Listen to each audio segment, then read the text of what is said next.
अनुराग मिश्रा जी, प्रयागराज से। राधे महाराज। राधे राधे महाराज जी, आपके चरणों में कोटि कोटि प्रणाम। महाराज जी, हमें बचपन से ही बताया गया है कि बस एक नौकरी पालो और ज्यादा से ज्यादा भोगों को भोगो, यही सफलता है। लेकिन महाराज जी, सच्ची सफलता क्या है? हम इसे कैसे प्राप्त करें? एक अच्छे वैसे वैसे अभी जैसे सुना तो पूरा उत्तर है, नहीं है? मातु पिता, ये गोस्वामी तुलसीदास जी लिख गए, मातु पिता बालक ही बुलावें, उदर भरे सोई जतन सिखावें। कोई बिरले माता पिता ऐसे होते हैं कि भगवान नाम भगवत मार्ग की बात बतावें, नहीं तो यही होता है खूब बढ़िया पढ़ो लिखो और धन कमाओ इन के इन प्रकारें और भोग भोगो, क्योंकि अज्ञान की दशा में यही व्यवस्थाएं की जाती हैं। देखो, जब इस बात में हमारी बुद्धि उतरती है कि केवल हमारा इतना माना हुआ परिवार सुखी हो, तो छल कपट अपराध करने में, अब देखो वो दूध बना रहे हैं 5 लीटर दूध और सब केमिकल मिला के 500 लीटर, अपने बच्चे को कदापि पैसा देने पे भी नहीं पिला सकते। अगर उनको कहा जाए कि आज का जितना तुम बेचोगे उतना पैसा हम दे रहे हैं, अपने बच्चे को पिलाओ, नहीं पिलाएं। पर वो दूध जाएगा बहुत से बच्चों के जीवन के नाश वाले रोग पैदा करेगा। नाना प्रकार के खाद्य पदार्थों में ऐसे केमिकल, ऐसे, अब जैसे घी है, नाना प्रकार के, बिल्कुल उसमें घी नहीं, पर पदार्थों से ऐसे जो आंतों को जाकर रोग युक्त करें, उनसे को तुम खाओ, अपने परिवार को खाओ, नहीं खाओ। क्या हुआ?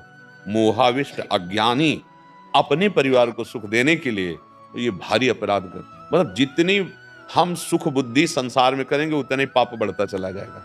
आज यही हो रहा है, हर वस्तु दूषित की जा रही केवल अर्थ प्राप्ति के लिए, और ये पता नहीं है कि जैसे तुम एक वस्तु को दूषित करके दे रहे हो, ऐसे तुम कई वस्तुएं लाओगे, वो भी ऐसे ही दूषित आएगी, तो तुम भी कष्ट को प्राप्त करोगे। अगर एक एक आदमी अपना सुधार कर, हम ये नहीं कहते कि तुम सन्यासी बन जाओ, इतनी क्षमता भी तो नहीं है ना। सन्यासी बनना कोई खेल तमाशा थोड़ी है, पक्की बात समझना। नाटक कर लेना तो बढ़िया नौटंकी में, और सिनेमा में बहुत बढ़िया नाटक कर लेते हैं 2 घंटे के लिए साधु बन के, नहीं कर लेते? दाढ़ी सब पूरी वैसे पोजीशन लेकिन सच्चाई से चलना, काम क्रोध आदि पर विजय, भैया बहुत होश खराब हो जाते, होश जब ये अपने पे आता है मन ना। अब जैसे अपने लोग 13 वर्ष की अवस्था चले तो पूरी यौवन अवस्था पूरा असंग, तब इसको देख दिया ऐसे जलाता है जैसे आग में रख देना और भूंजे, तो बाहर की आग तो अलग बात, अंदर की आग, उसे जो सह गया सो महात्मा। ये संत बनना, ये जो भगवत मार्ग है, बहुत कठिन मार्ग है, भगवान की केवल कृपा से पार किया जा सकता है, केवल कृपा से। पर वही फल गृहस्थी को भी मिल जाएगा यदि वो धर्म से चले और नाम जप करे। पाणी ग्रहण संस्कार किया, नौकरी पेशा कर रहे हैं, कमाए, माता पिता परिवार की सेवा, नाम जब चल रहा है, वो अच्छे आचरण वाला, वो भगवत प्राप्त हो जाएगा। पर केवल भोगों पर दृष्टि यदि होगी, रुपए पर दृष्टि होगी, केवल अपने परिवार की ममता का होगा, तो उससे अपराध बनेंगे, उससे पाप बनेंगे, और वो फिर दुखी रहेगा, कभी सुखी नहीं होगा। तो जो मन का प्रश्न का उत्तर था वो सबके लिए है, और वो अगर मन ठीक हो गया तो कोई प्रश्न ही बकाया नहीं रह जाएगा। अच्छा, माता पिता केवल शरीर से प्रेम करते हैं, वो आपके इसी केवल ढांचे को जानते हैं, आपको नहीं जानते। ना वो ये जानते हैं कि आपका कई जन्मों से भटकते हुए हमारे यहाँ जन्म हुआ है, अब तुम कभी दूसरी माँ के गर्भ में ना जाओ, तुम कभी दुख ना भोगो, सदैव सुखी रहो, इसका उनको खुद ज्ञान नहीं। एक मदालसा नाम की महान भक्ता हुई, तो उन्होंने पति वरण किया और उनसे कह दिया था, रानी थी, राजा उनकी पत्नी बनी थी, कह दिया था कि आप हम जो हमारे आपके बीच में संतान होगी उस पर मेरा अधिकार होगा, मैं जैसा चाहूंगी वैसा वो बनेगा। तो उन्होंने सोचा कि लौकिक उन्नति के विषय, उन्होंने तो सोचा ही नहीं था कि सन्यासी बना देंगे, तो उन्होंने स्वीकृति दे दी। जो भी पहला पुत्र प्रकट हुआ तो बचपन से उसे, तो शरीर नहीं है, वो आत्मस्वरूप है, मतलब परम ज्ञान। जीव 9 किशोर अवस्था हुआ, निकलो राजमहल से, निकलो और जो तुम्हें ज्ञान दिया उसका अनुभव करो, जाके एकांत सेवन कर सन्यासी बना। तो राजा ने देखा कि दूसरा पुत्र हुआ, तीसरा पुत्र हुआ, उसको जब चौथा हुआ तो उनका बस एक हमें दे दो राज्य की। उन्होंने कहा, मैंने नियम लिया है, जो मेरे गर्भ में आएगा उसे अब गर्भ में नहीं जाने दूंगा। तो उनका, मेरा भी तो अधिकार है, पिता हूं, ये राज्य किसके लिए है? तो उनका ठीक है। बेटा थोड़ा सयाना हुआ, एक अंगूठी पहनाई, और अंगूठी में एक श्लोक, जगत की नश्वरता और अपने स्वरूप का ज्ञान। कहा बेटा जब तुम्हें कोई परेशानी लगे, क्योंकि ये संसार परेशानी ही परेशानी देता है, तब इस अंगूठी को एकांत में खोल लेना, इसमें जो लिखा है उसका अर्थ सहित मनन करना बस।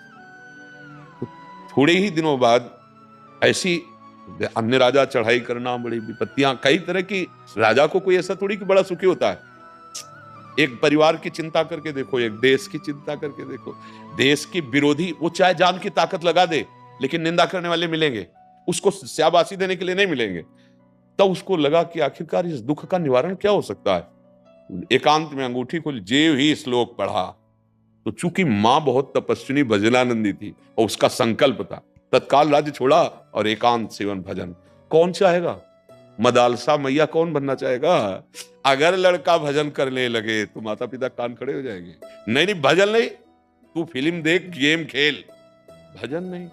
हाँ भजन, क्योंकि पता है भजन में उनको ऐसा लगता है भजन करेगा तो हमारे हाथ से निकल जाए। कोई बिरला माता पिता होंगे जो भक्ति युक्त गृहस्थ धर्म में चलने की शिक्षा दे, और वो धन्याति धन्य है। जैसे लखनलाल जी ने पूछा कि माँ रघुनाथ जी बन जा रहे हैं, हमारी प्रबल इच्छा है भगवान के, तो उनका बेटा मैं माँ कहलाने योग्य हो गई, अब पुत्रवती जुवती जग सोई, जाकर पुत्र राम।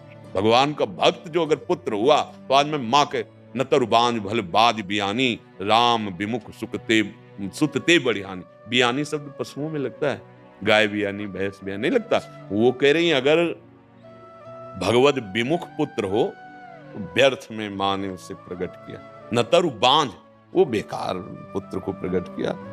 बाज बियानी, राम विमुख सुतते बढ़ियानी, वो न जाने कितने पितरों तक को नरक ले जाएगा। और अगर भगवान को भक्त हुआ तो 21 पीढ़ी तर जाएंगे, शास्त्रों में लिखा हुआ। तो माता पिता शरीर से प्रेम करते हैं और गुरु तुमसे सिर्फ प्रेम करते हैं। जो सद्गुरु सच्चे, वो वही रास्ता बताएंगे जिससे आप परम विश्राम को, परम सुख को प्राप्त हो जाएं। कभी किसी को ऐसे नहीं कहा जाता कि तुम बाबा जी बन जाओ, कभी नहीं। उसकी योग्यता और उसकी प्रबल इच्छा, जब तक योग्यता ने आरत अधिकारी जब पावें, गूढ़ तत्व न साधु नहीं। गृहस्थ धर्म सर्वश्रेष्ठ धर्म है, क्योंकि विरक्तों का पोषण भी गृहस्थ से ही तो होता है। अच्छे आचरण करो, नाम जप करो, खूब कमाओ धर्म से, माता पिता सबकी सेवा करो, बढ़िया बन जाए। पर आजकल प्रायः शिक्षाएं नहीं मिलती है। प्रायः जैसा आप कह रहे हैं, एक हम बचपन में नाटक देखा था, सुल्ताना डाकू। मतलब गांव में जैसे कोई उत्सव होता किसी के यहाँ ब्याह भर, तो नौटंकी नाटक होते थे, तो बच्चे थे तो गए थे, तो सुल्ताना डाकू का देखा था।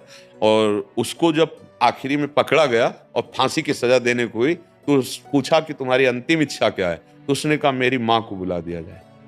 तो बुला दिया गया। कोई ऐसी निगेटिव बात तो थी नहीं कि सरकार के विरुद्ध हो। जे माँ नजदीक आई तो उसको ऐसे पर जाल से अंदर से नहीं, हमें गले लगना है।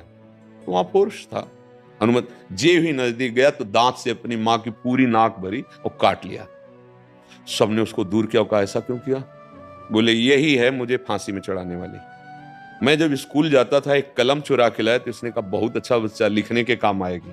बस मुझे लगा कि अच्छा है, मैं आगे बढ़ता चला गया और आज मैं सुल्ताना डाकू नाम से कहलाया और मुझे फांसी की सजा। अगर पहली पेंशन में इसने थप्पड़ मार दिया होता तो मैं आज फांसी में चढ़ने लायक ना।